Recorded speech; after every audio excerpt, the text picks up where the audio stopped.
Hello दोस्तों, KLD classes में आप सभी का स्वागत है। आज हम बात करेंगे challenges of Islamic education in India. India में कैसे पढ़ाई होती है, इस्लामिक जो आपका एजुकेशन है उस तरह से अगर अन्य देशों में देखा जाए, जैसे सऊदी अरब हो गया, टर्की, जहाँ पे मुस्लिम बहुत अधिक संख्या में होते हैं, वहाँ पे एजुकेशन की सिस्टम क्या है और भारत में सबसे बड़ी समस्या है या कहाँ पे सबसे बड़ी गलती हो रही है। पिछले कुछ दिनों से समाचार माध्यमों में दो तरह की खबरों पर सबसे अधिक फोकस रहा है।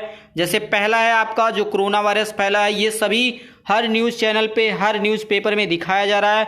और दूसरा हुआ है जो आपका तबलीगी जमात वाला जो मामला, जिसके कारण से भारत में कोरोना वायरस के जो केसेस हैं लगातार बढ़े हैं। वो दोनों न्यूज़ आज पूरी दुनिया में, भारत में तो सबसे ज़्यादा इसे दिखाया जा रहा है। इंदौर एवं मुरादाबाद में डॉक्टरों के साथ मारपीट की जो घटनाएं हुई हैं, उनसे एक समुदाय के मन में दूसरे समुदाय को लेकर सवाल उठे हैं और दूसरे समुदाय को यह शिकायत है कि कुछ मुट्ठी भर लोगों की गलती के कारण से पूरे समुदाय को कैसे दोषी ठहराया जा सकता है। बहुसंख्यक समुदाय के मन में यह भी सवाल उठ रहा है कि अल्पसंख्यकों के एक छोटे से वर्ग की गलतियों पर उनके जो समझदार लोग हैं, जो विशेषज्ञ हैं, जो धर्मगुरु हैं, वो लोग क्यों सवाल नहीं उठा रहे हैं।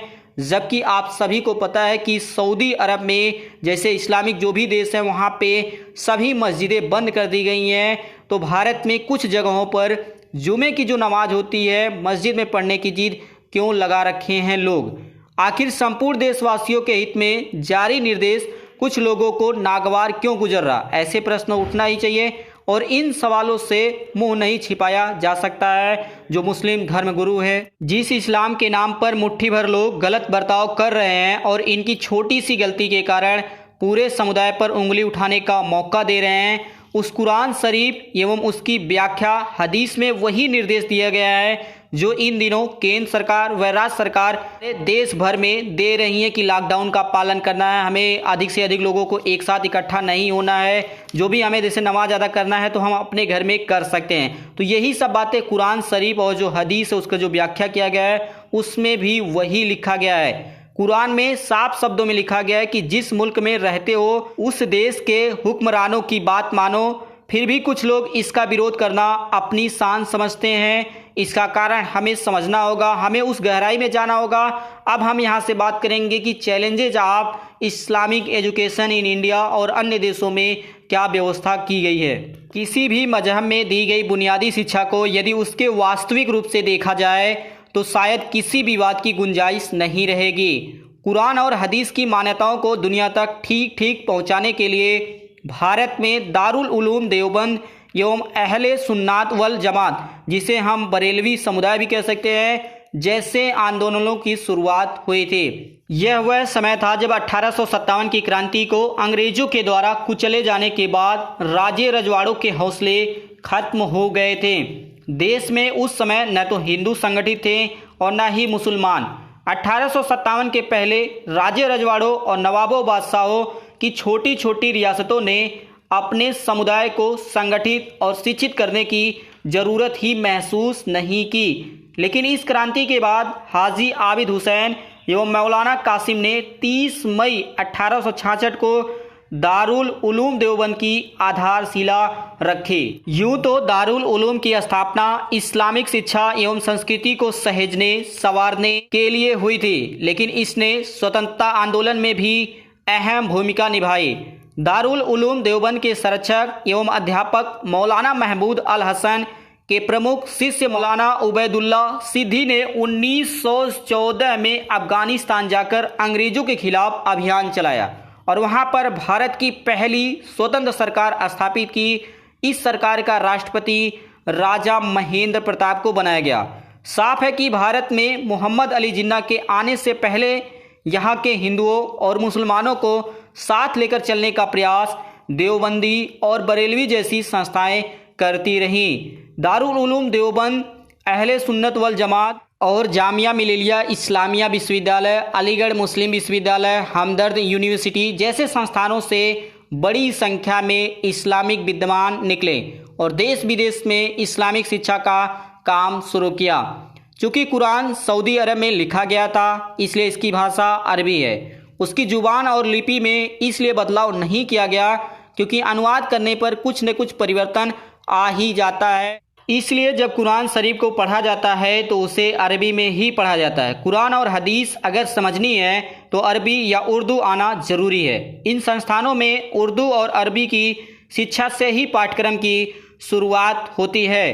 प्राइमरी की शिक्षा पूरी करने में 5 वर्ष का समय लगता है अगर आप इस्लामिक एजुकेशन ग्रहण करना चाहते हैं।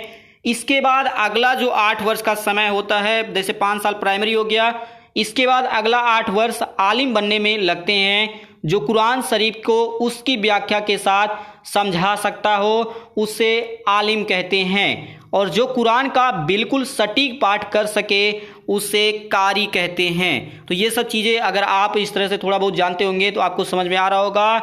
यदि इस्लामिक शिक्षा का स्वरूप ऊपर से नीचे तक इसी रूप से पहुंच पाता तो कोई समस्या नहीं होती। और आज हमें इस वीडियो में इस्लामिक एजुकेशन के जो चैलेंजेज हैं उसके बारे में बात करने की कोई ज़रूरत महसूस नहीं होती, क्योंकि तब कुरान और हदीस में दिए गए संदेश हर मुस्लिम तक उनके सही स्वरूप में पहुंचते और लोग उसी के अनुसार पालन करते हैं। मिस्र, मलेशिया, टर्की आदि देशों में तो इस्लामिक शिक्षा के संस्थान अपनी शाखाओं और उप शाखाओं को खुद जोड़े रखते हैं, पर भारत में स्थापित प्रमुख संस्थान अपनी शाखाओं व उप शाखाओं को खुद से जोड़े रखने का कोई सिस्टम विकसित नहीं किया है। बरेलवी, देवबंदी या ऐसी ही अन्य संस्थाओं से निकले या नहीं भी निकले कुछ लोग शहरों, गांवों, मदरसों तो स्थापित करते गए, लेकिन उनमें दी जा रही शिक्षा को अस्थिर बनाए रखने का कोई प्रबंध नहीं कर सके। मदरसों में शिक्षा देने वाले खुद पूरी तरह शिक्षित हैं या नहीं, इसे जांचने के लिए कोई भी माध्यम नहीं है।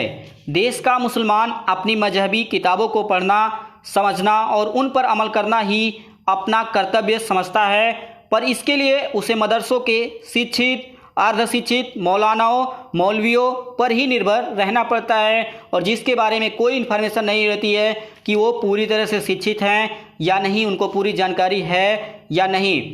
प्रत्येक शुक्रवार को नमाज से पहले मस्जिदों में खुतबा अर्थात व्याख्यान देने का फर्ज है कि वह देश, दुनिया, शहर, कौम एवं हालात को देखते हुए कुरान की रोशनी में लोगों को मार्गदर्शन दे। लेकिन यह काम कोई आलिम ही कर सकता है। गली मोहल्लों की मस्जिदों या मदरसों में इस्लाम का सही जानकार हो ही यह जरूरी नहीं है, और यह स्थिति नीक, हकीम, खतरे ए जान वाले हालात पैदा कर रही है। आज ज़रूरत है हम सबको इससे बचने की। जो मुस्लिम समुदाय के लोग हैं जिनके बारे में या जिनको इसके बारे में जानकारी नहीं होती है, वो सभी को एक समान समझते हैं।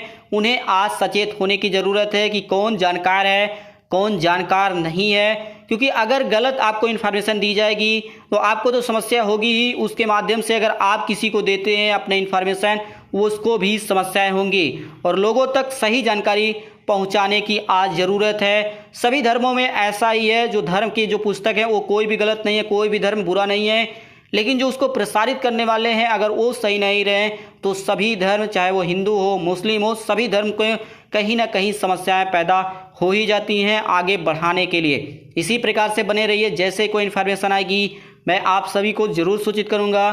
इसी प्रकार से बने रहने के लिए आप सभी दोस्तों का KLD क्लासेस की ओर से धन्यवाद।